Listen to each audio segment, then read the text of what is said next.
Pero nosotros no tenemos para dónde más agarrar. A nosotros nos dan un permiso de trabajo y nosotros salimos a la calle a buscar trabajo. The migrant crisis is not getting any better, especially in New York. But are we surprised?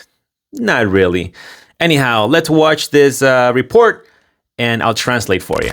This female reporter is saying that a lot of people are condemning the removal of a lot of migrants that were sheltered. And then the other one is saying, while others are complaining that students were removed from a school to put the migrants in. So one is talking about some citizens supporting migrants and some citizens not supporting the migrant assistance. Then this male reporter here is saying that there's a lot of tension here right now in Brooklyn, New York, because a group has been requesting one of the shelters to be closed. Now he's being more specific, saying that this group that's protesting against the migrant assistance is the Guardian Angels, and they are placing posters like the one he's showing where they are telling the mayor to do his job. This group is accusing the migrants of allegedly going door to door asking for money. The group also alleges the migrants have stolen some things at one of the malls in that area, and they're also driving without the proper documentation and registrations. And that is why they want them out of their neighborhood. The reporter continues and says, the New Yorkers seem to be divided because some are saying that removing the migrants out of the shelters is completely inhumane, and then the other side is saying that they have been helped enough. This New Yorker says it is not fair that they are helping the other ones, meaning the migrants, instead of helping the citizens that they should be assisting first. Interesting. She is sort of speaking that America First language, which is good to hear, but it seems like it's a little bit too late now. The reporter says, well, in Brooklyn, there was a bomb threat in the school where the migrants were being sheltered temporarily for about a night or two, and there were around 2,000 migrants. And some parents are accusing authorities of removing their kids, forcing them to learn remotely from home for one day so that they can shelter the migrants. And yet again, another irresponsible reporting, because when he mentioned that there was this bomb threat at the school, he didn't clarify if that happened while the migrants were there, after they left, or did it happen last night, or when did this happen? Typical of the left-wing Hispanic media, sort of implanting that seed that maybe the bomb threat was due to the parents being upset, which they have the right to be upset, by the way, but he didn't specify once again. So what was the point of him saying that? No clarification whatsoever, but it goes to show what the non-English speaking Hispanic audience is listening to on a daily basis.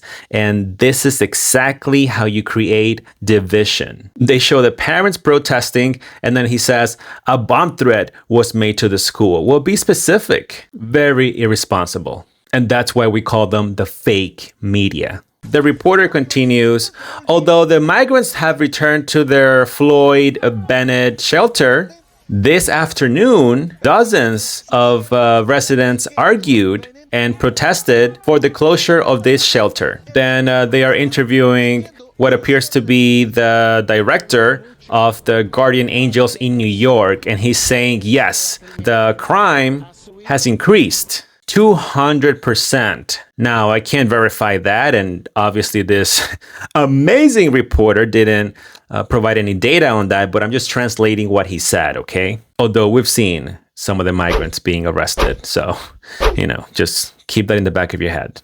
So then some migrants say, this is a slap in the face. And the migrant says, we have nowhere else to go.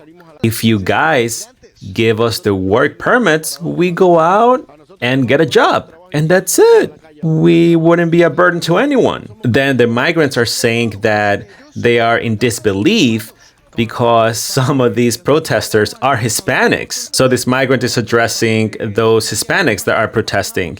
You guys also came here, so give us the opportunity. No, sir. No.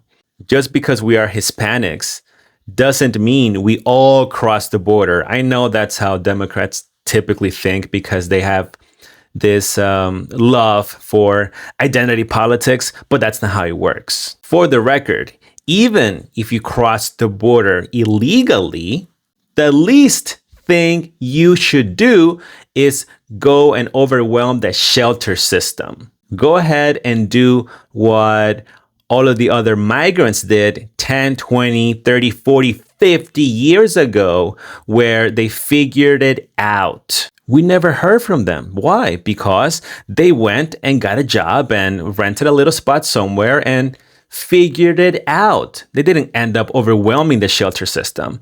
Nevertheless, complaining about it. So no. The truth is, common sense Hispanics that live in this country, whether they are residents or American citizens or even illegals, by the way, will say this is completely wrong because none of these groups overwhelmed the shelter system like the ones that are here now. On top of that, some of them go on social media and brag about it to the other prospect migrants. And so once again, the answer is hell no. Then the reporter says, meanwhile in Washington, the Republicans are continuing with their hearings on the Secretary of Homeland Security, Alejandro Mayorkas, who they are blaming for the migrant crisis. That is correct, sir, because unfortunately, the Democrats are completely blinded by identity politics and they don't see the crisis they have created. Then this migrant says, yeah, I was in line yesterday from like 8 a.m. And then I got out at 6 p.m. and they told me that I had to go to a shelter in the Bronx and there was no room. So guess what? I ended up sleeping in the subway. Then the reporter says, as of now, hundreds of migrants are making lines, waiting for hours, enduring the cold weather to apply for a bed again. And that's about it, guys. So once again, the left-leaning Hispanic media continues to victimize the migrants and demonize the Republican and common sense citizens. But you know what's funny about all of this is that none of these three reporters will take any of these migrants home for shelter. These fake mainstream media networks, which are not all, some, think we are stupid because they are placing all of us in one group, meaning the Hispanic or Black audience. And that's not true. We are all individuals. But they don't want to hear that talk because, again, it goes against their narrative. You think they want guys like me to sit down here and do research and reply to them? No, they don't want that. They just want me to sit here and take that information and be like, oh, yeah, oh, he's right. Oh, that's so sad. That's exactly what they want. But that's why we are here, guys. We are exposing the fake mainstream media because that's exactly what they are. Completely fake. Once again, guys, if you're enjoying my content, please subscribe to my YouTube channel if you haven't already. And if you did, share this video with at least one person. Every American should be watching these videos. And yes, let me know what you think in the comment section below.